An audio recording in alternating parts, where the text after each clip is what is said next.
Омар радиаллаху анху бізге мынандай бір әдемі өсиетін айтады. Қиямет келіп, Алла Тағала Раббымыз есеп алмай тұрғанда, өздерің осы дүниеде есептеп алыңдар дейді. Есеп алыңдар дейді. Бір саудагерді алайық. Күніге есеп жасайды ғой саудагер, дұрыс па? Әрбір саудасының соңында кешке жақын есеп жасамай ма? Ерекше түрде есеп жасайды ол. Дұрыс па?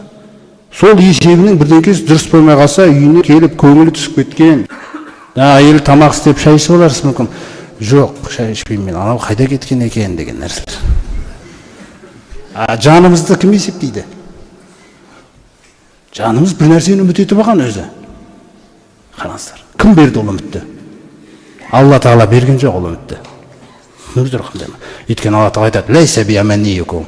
Әсте бос арман үміттерің жүрмейді дейді менің алдымда. Омар радиаллаху анху соқтан әдемі айтады мына жерде. Есеп өздеріңнен есеп алынбай тұрып, өздерің осы дүниеде есептеңдер дейді. Бірінші нәрсе. Екінші өсиетін қараңдар. Таразы деген нәрсе бар ғой қияметте. Сол таразыға өзіңді сал дейді қазір. Ертең салынбай тұрып, қазір сал. Өлші өзіңді. Біз ана тамақ ішіп жүріп, неде жүріп, салмағымызды өлшіп жүреміз ғой весыйда. Жақсы оқыз, о, кішкен форма дұрыс болып қапты деген емес. Мына таразыға, қияметтің таразысына бүгін сал дейді өзіңді. Ақтама өзіңді, сал, көр өзіңді, көр. Қараңыздар. Неге бұны айтам дейді Омар радиаллаху анху. Сендер бүгін өздеріңді есептеулерің арқылы дейді. Қараңыздаршы, мына сөзі қандай керемет.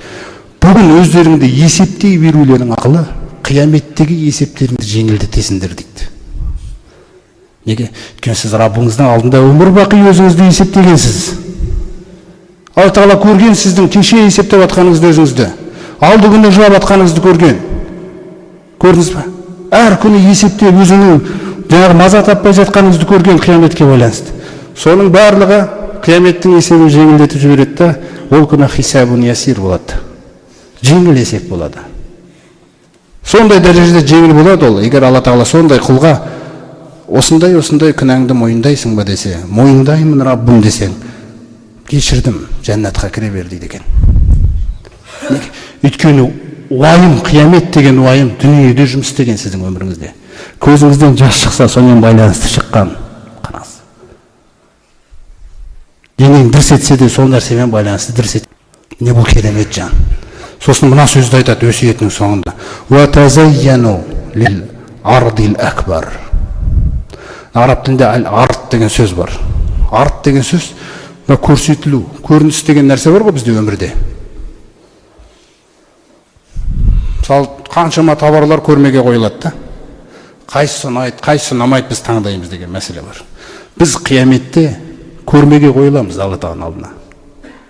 Сонда Омардың жаңа сөзіне қарасаңыздар қалай айтып отыр. Әсемденіңдер үлкен көрініске дейді. Өмірде адам әрдайым көріністе жүреді ғой. Тойға барып сөйлейсіз, көріністесіз. Дастарханда отырасыз, көріністесіз. Жұмыста жүріп көріністесіз. Көрініс көп бізде. Бірақ осы көріністердің ең үлкені бар. Ол қиямет күні Алла Тағаланың алдында тұратын көрініс. Сол Раббыларының алдында тұратын ең үлкен көрініске әсемденіңдер деп отыр. Жандарыңды тәрбиелеп деп отыр ғой. Бұл күнгі бағалар әлі ештеңкені шешпейді. Сол күнгі баға нақты баға ол.